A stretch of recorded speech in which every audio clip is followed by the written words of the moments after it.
جان کی حفاظت جب شریعت مقصد ثانی ٹھہراتی ہے تو اس میں صرف یہ شامل نہیں کہ پوری جان کی حفاظت ہو تو نقصان نہیں پہنچانا چاہیے، بلکہ انسانی جسم کا ہر حصہ، یعنی اگر کوئی کسی کے انگلی کو نقصان پہنچاتا ہے، یعنی شریعت جسم کے ہر حصے، پاؤں،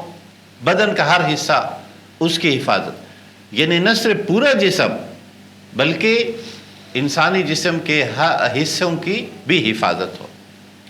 اور یہ حفاظت نہ صرف مقابل اور دشمن کے طور پر اگر کوئی گولی مارتا ہے، تلوار مارتا ہے، نہ صرف اس کے، بلکہ وہ تمام چیزیں جو انسان کو نقصان پہنچاتی ہے، زہریلے یا وہ دوائیاں یا وہ غذائیں جو انسانی جسم کے لیے نقصان دہ ہے، شریعت اس کو بھی ممنوع قرار دیتی ہے۔ تو حفاظت کے یہ طریقے، یعنی انسانی نفس، انسانی جان کا تقدس و احترام، جو اسلامی ریاست کی ذمہ داری ہوگی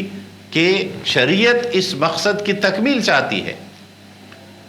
اور اس کی اہمیت کا اندازہ آپ اس سے لگائیں کہ تمام قوانین میں سے یہ ایک ایسا درجہ ہے انسانی جان کا کہ قاتل کو شریعت یہ موقع دیتی ہے کہ مقتول اسے معاف کر لے، چاہے بالکل فری معاف کر لے، اللہ کے لیے معاف کر لے اور اس کی تحسین ہے، دوبارہ بدلہ نہیں لے اسے،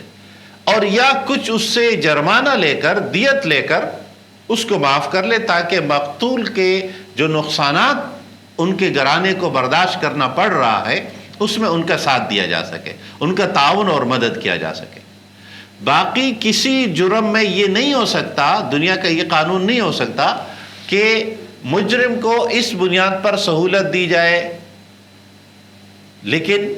تاکہ وہ سزا سے بچ سکے، لیکن جان کی حفاظت کی انتہا یہ ہے۔ اب ایک طرف شریعت نے جان کی حفاظت کے طریقے بتائے، احترام سکھایا، اور ان لوگوں کے اخروی اجر و ثواب کا ذکر کیا جو اس انسانی جان کو بچانے کی کوشش کرتے، اور فرمایا قرآن حکیم نے کہ جو ایک نفس انسانی کو بچائے گا گویا اس نے پوری انسانیت کو بچایا، اور جس نے ایک نفس انسانی کو مارنے کی کوشش کی اس نے گویا پوری نفس انسانی کو قتل کرنے کا ارادہ کیا ہے۔ تو یہ مقام ہے۔ اب شریعت نے ایک طرف حفاظت کا انتظام کیا، تعلیم و تربیت کی کہ حفاظت ہونی چاہیے، لیکن اگر کوئی شیطانی اثرات سے مغلوب ہو کر تحفظ جان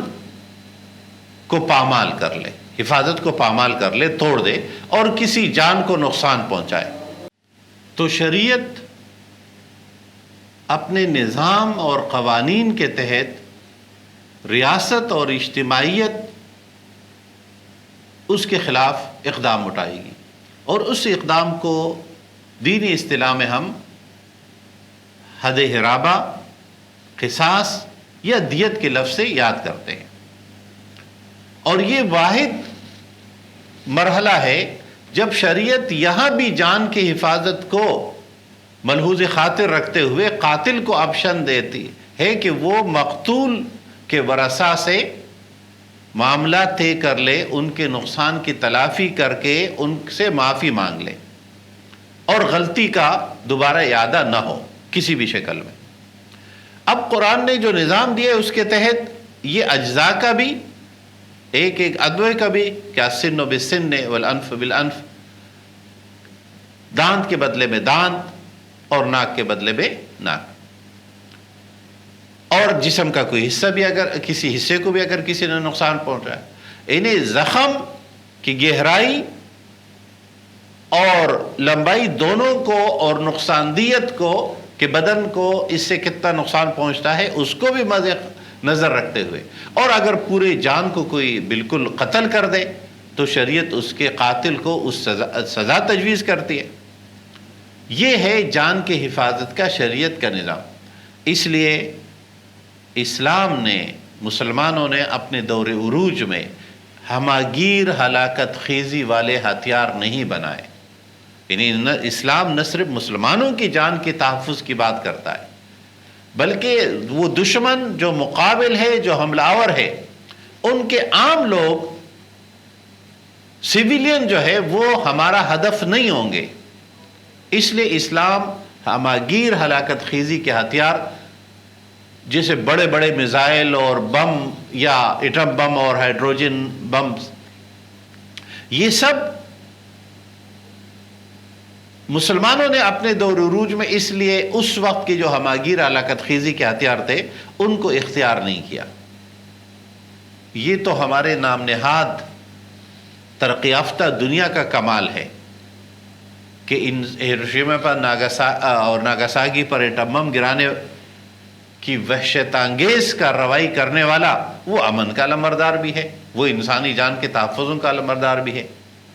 افغانستان پر ماں کے نام سے سب سے غیر روایتی سب سے بڑا بم گرانے کے باوجود امن کی علامت بن گئے اور دنیا کو امن کا درس دے رہے. تو جان کی حفاظت ہر اس نظام اسلامی مقاصد کی میں سے دوسرا مقصد. تیسرا مقصد مقاصد شریعت میں ہے عقل کی حفاظت،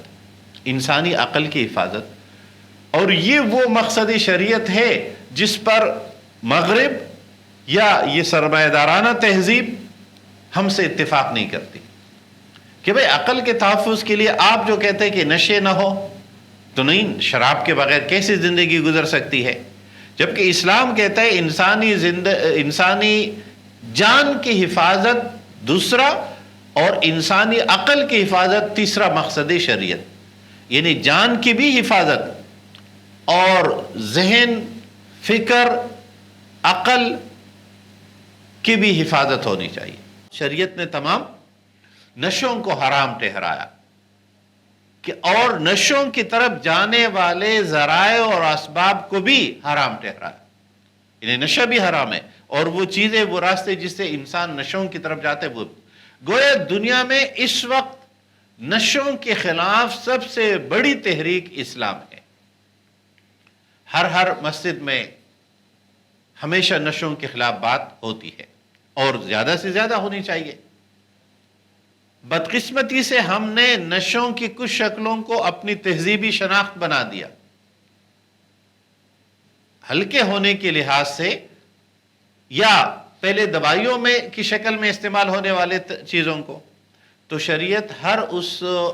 نشے کو حرام ٹھہراتی ہے جو انسانی ذہن کو معاف کر لے، اس کو نقصان پہنچائے. اور اب جتنے نئے نئے نشے آ رہے ہیں اس نے تاریخی انسانی میں جس وحشت کے ساتھ انسانی ذہن کو مفلوج کیا ہے تباہی کی طرف، کہ جس کا پھر کوئی علاج بھی ممکن نہیں ہو پاتا. تو نشے اور نشوں سے انسانی ذہن کو بچانا. اس میں جس نشے کو شریعت نے سب سے زیادہ ٹارگٹ کیا ہے وہ شراب یعنی خمر ہے. اور جو شراب اور خمر کا استعمال کرے گا شریعت حد کے طور پر اس کے لیے حد خمر جاری کرتی ہے، اس کو کوڑوں کی سزا ہوگی. لیکن جو اس سے کم درجے کے نشے ہیں ان پہ بھی سزا ہو سکتی ہے اور وہ تعزیراً ہوگی، حداً نہیں ہوگی. بس یہ فرق ہوگا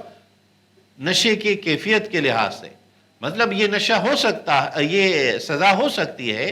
کہ کوئی ایک مرتبہ ہیروئن پیتا ہے